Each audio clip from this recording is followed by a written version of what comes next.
Hi, it's Leanne from Newcastle Libraries, and I am here today with your next Summer Reading Challenge story. Today we are reading the first chapter of Lottie Luna and the Bloom Garden, and it's by Vivian French. Chapter 1. King Lupo jumped and looked up at the ceiling. Water was oozing through a zigzag crack and splashing on his head. "I did warn you, dear," said Queen Mila. "If you will insist on sitting at the head of the table, you'll get dripped on." She passed the king a napkin, and he wiped his ears. "A king should always be kingly," he announced. "I may not have been king for long, but I do know how to behave. A king is head of his people, so he should sit at the head of the table, drips or no drips. And talking about behaving, where is Lottie? She's late for breakfast."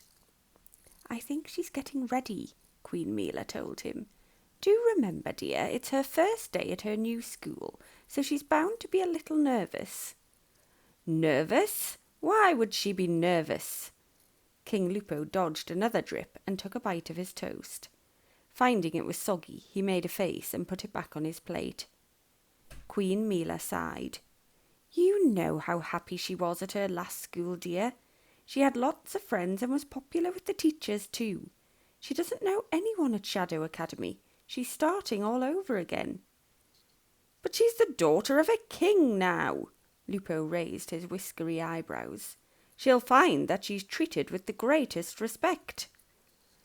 "I don't think—" Queen Mila had been about to say that she didn't think that would make any difference, but she was interrupted by the door being flung open with a crash, and Lottie appeared. She was clutching her school bag in one hand and a bunch of pencils in the other, which she waved wildly at her mother. "Ma, I can't find my pencil sharpener anywhere. It's hopeless. Ever since we moved, everything's been upside down. Nothing's where it should be, and there are zillions of spiders in the bathroom. Do we have to live here?" Boris, Lottie's older brother, stopped admiring himself in the cracked old mirror by the fireplace and joined in. "But we're royalty now, Lottie. Pa's a king, and kings live in castles, even if they are a bit crumbly and falling down." "Well said, Boris, my lad." King Lupo beamed at his son. "Dracon Castle is our home. I'm sure once we've done a few repairs we'll be extremely comfortable here. Now, Lottie, sit down and eat your breakfast." Lottie sighed thoughtfully as she remembered her old home. Although it had been small and cramped, it had been warm and very cosy. The castle they had inherited had so many rooms she couldn't count them all, and every single one was freezing cold. "I'm not hungry," she said. "Honestly, Pa, I couldn't eat a thing." She looked at her mother. "Ma, do you think it'll be okay at Shadow Academy? It's awful being new in the middle of a term." Her mother hugged her. "I'm sure you'll make lots of friends in no time at all." "Heh!" Boris looked down his nose. "Who'd want to be friends with her? Not me." Lottie made a face at him, then stuffed her blunt pencils into her bag. "I'll be off now," she said. "I don't want to be late, not on my first day. See you later, darling Ma. Remember, I won't be back until after moonrise. Bye, Pa." And she whisked out of the dining hall, banging the door behind her. Jaws, her pet bat, was waiting for her on the other side, and together they hurried along the cold, dark corridor. With a heave and a tug, Lottie managed to open the creaking front door, and then they were out in the morning sunshine.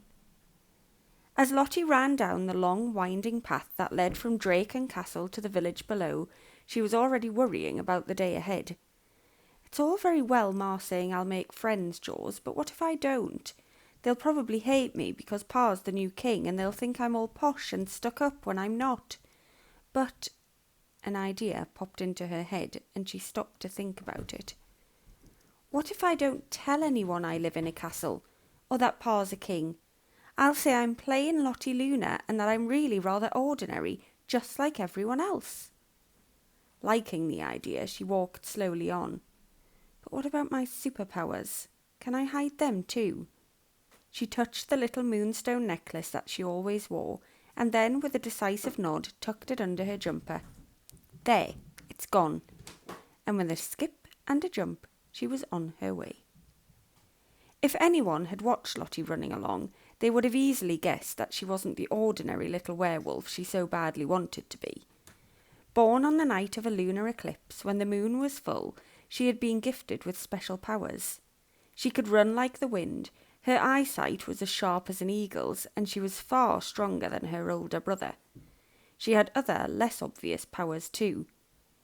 The little Moonstone Necklace she had been given on the day she was born reflected her moods. Now, as she ran, it was glowing pure white beneath her jumper. Jaws, flying above her head, was aware of it, and that made him happy too. He looped a loop, then swooped down to ride on Lottie's shoulder. 20 minutes later, Lottie and Jaws reached the gates of Shadow Academy. Oh dear. Lottie was wide-eyed as she looked at the huge grey stone building in front of her. I do hope it's going to be all right. What do you think, Jaws? Jaws fluttered round her head. Eek! He squeaked. Eek! You're right. Lottie took a firmer hold of her school bag. I'm Lottie Luna, and I'm not scared of anything. And with her head held high, she marched up the steps and in through the wide-open front door. Now, I hope you enjoyed that story. If you want to read more of it, Lottie Luna is available on our BorrowBox ebook service. We are delighted that we now have our Select and Collect service up and running. If you go to newcastle.gov.uk/libraries, you'll be able to see what that's all about, and if you'd like, you can order some books to pick up at City Library. The summer reading challenge is still going. You still have time to read your 6 books before the end of the summer. I'll be back soon with another story. See you soon. Bye bye.